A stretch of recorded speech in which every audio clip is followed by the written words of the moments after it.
किसान भाइयों, जब हमारे धान की फसल लगभग 50 दिन के आसपास की हो जाती है, तो उसके अंदर 4 बीमारियां बहुत तेज़ी से आती हैं। पहली बीमारी की यदि हम बात करें तो धान की पत्तियां ऊपर से पीली पड़ जाती हैं और सूख जाती हैं। दूसरी बीमारी की यदि हम बात करें, धान में पत्ता लपेट और तना छेदक बहुत तेज़ी से आती हैं। यदि हम तीसरी बीमारी की बात करें तो धान की फसल के अंदर शीथ विलाइट, ये बीमारी भी बहुत तेज़ी से आती है और काफ़ी खतरनाक बीमारी होती है किसान भाइयों। और यदि किसान भाई हम चौथी बीमारी की बात करें तो ये आती है तेला हॉपर, जिसे हम बीपीएस कहते हैं।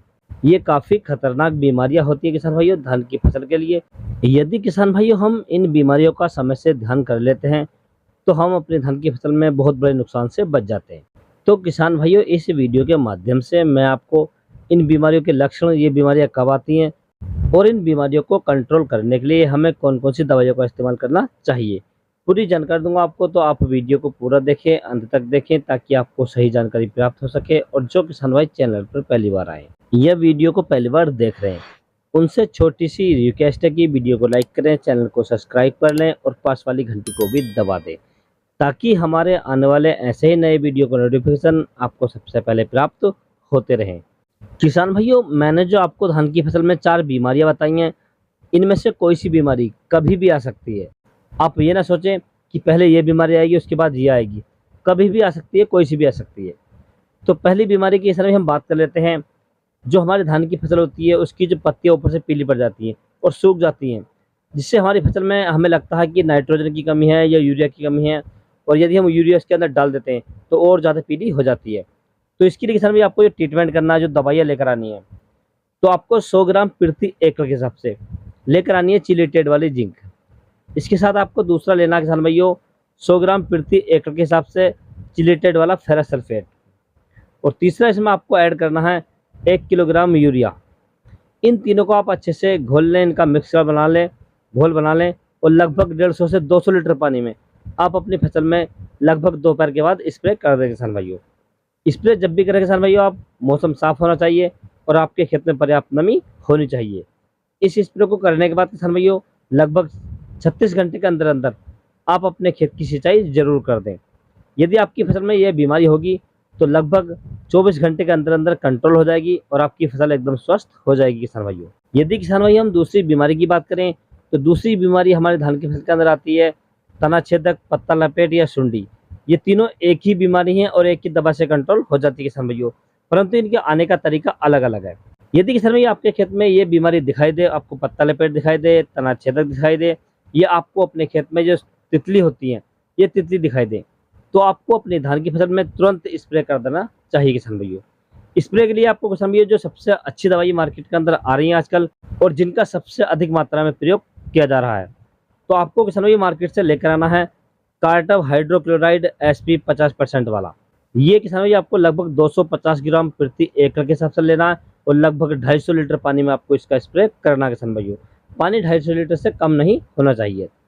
यदि आप इस स्प्रे को करते हैं किसान भाइयों तो आपके धान की फसल में लगभग 24 घंटे के अंदर अंदर ही बदलाव आ जाएगा। जो सुंडी है वो मर जाएगी, जो तितली थी वो भी मर जाएगी। यदि आपकी फसल में सुंडी ज़्यादा है, तना छेदक ज़्यादा लग चुकी है, तो आपको कार्टव हाइड्रोक्लोराइड जो 50% वाला आता है एसपी में, ये आपको लगभग 150 ग्राम लेना है। और इसके साथ में किसान भाई आपको ऐड करनी है इमामेक्टिन बेंजोएट 5%। इसकी यदि हम डोज की बात करें तो लगभग 100 ग्राम प्रति एकड़ लेनी है किसान भाइयों। अब इन दोनों को आप अच्छे से मिक्स कर लें और मिक्स करने के बाद लगभग 150 लीटर पानी में आप अपनी फसल में स्प्रे कर दें। और स्प्रे करते समय आपको विशेष ध्यान रखना है, जब आप इसका स्प्रे करें किसान भाइयों तो पर्याप्त नमी होनी चाहिए और खेत में पानी नहीं होना चाहिए।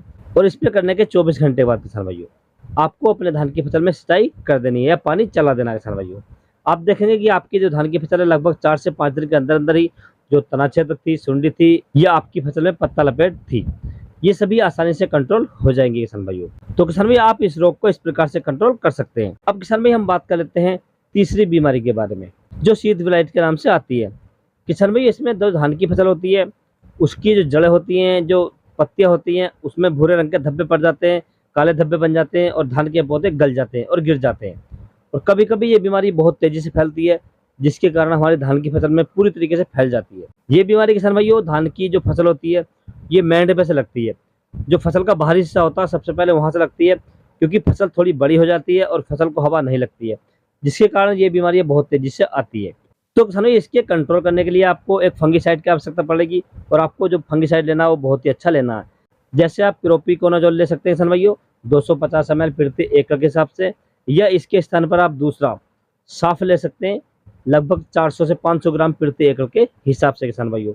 इसको आप लगभग 150 से 200 लीटर पानी में लेकर आप अच्छे से मिक्स कर लें, और मिक्स करने के बाद किसान भैया आप अपनी फसल में इसका शाम के समय में स्प्रे कर दें। स्प्रे करते समय आपको विशेष ध्यान रखना है कि आपके खेत में पर्याप्त नमी होनी चाहिए और पानी नहीं होना चाहिए किसान भाई। यदि आप इस प्रकार से इस दवा का स्प्रे करते हैं तो आपकी धान की फसल में जो शीत विलाइट आई हुई है, जो बीमारी आई हुई है, वो तुरंत कंट्रोल हो जाएगी और आपकी फसल एकदम स्वस्थ हो जाएगी किसान भाई। यदि किसान भाई हम चौथी बीमारी की बात करें तो चौथी बीमारी बहुत ही खतरनाक होती है। इस बीमारी के लक्षण किसान भाई हमें जब दिखाई देते हैं जब हमारी धान की फसल गिरने लगती है, सूखने लगती है। इस बीमारी की पहचान यदि किसान भाई आप शुरुआत में करना चाहते हैं तो आपको एक सफ़ेद कागज़ लेना है, और सफ़ेद कागज़ लेने के बाद में आपको अपनी धान की फसल में इस तरीके से रखना है ये, और इस तरीके से आपको इसमें हिलाना है। यदि आपकी धान की फसल में ये बीमारी आ जाएगी तो इस पर छोटे छोटे कीट दिखाई देंगे, तेला होपर जो होते हैं किसान भाइयों, जिसे हम BPH बोलते हैं, ये बहुत तेज़ी से दिखाई देगा। तो आप समझ लीजिए कि हमारे धान की फसल में ये बीमारी आ चुकी है। इसको कंट्रोल करने के लिए किसान भाइयों आपको कृषि रसायन कंपनी की एक आती है नोक, जिसके अंदर यदि हम टेक्निकल की बात करें तो फेनोबुकारब 50% इसी फॉर्म में आती है किसान भाइयों। आप इसको लगभग 500 ml प्रति एकड़ के हिसाब से स्प्रे कर सकते हैं, या आप 1 लीटर प्रति एकड़ के हिसाब से आप इसे यूरिया के साथ मिलाकर बखेर सकते हैं या फेंक सकते हैं, और फेंकने के लगभग 8 से 10 घंटे के बाद आपको उसकी सिंचाई कर देनी किसान भाइयों। इस प्रकार से भी आपके धान की फसल में जो BPH की बीमारी आती है या तेला होपर आता है, ये आसानी से कंट्रोल हो जाता है किसान भाइयों।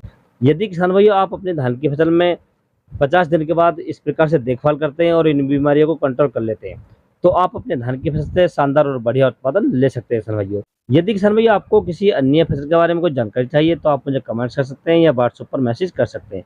मैंने व्हाट्सएप का लिंक अपने चैनल पेज पर दे रखा है, आप वहां से जुड़ सकते हैं और अपनी फसल का फोटो डालकर आप किसी भी प्रकार की जानकारी प्राप्त कर सकते हैं किसान भाइयों। यदि मेरे द्वारा दी गई जानकारी आपको अच्छी लगी हो, वीडियो पसंद आया हो, तो वीडियो को लाइक करें, शेयर करें और चैनल को जरूर सब्सक्राइब करें। Thanks for watching my video.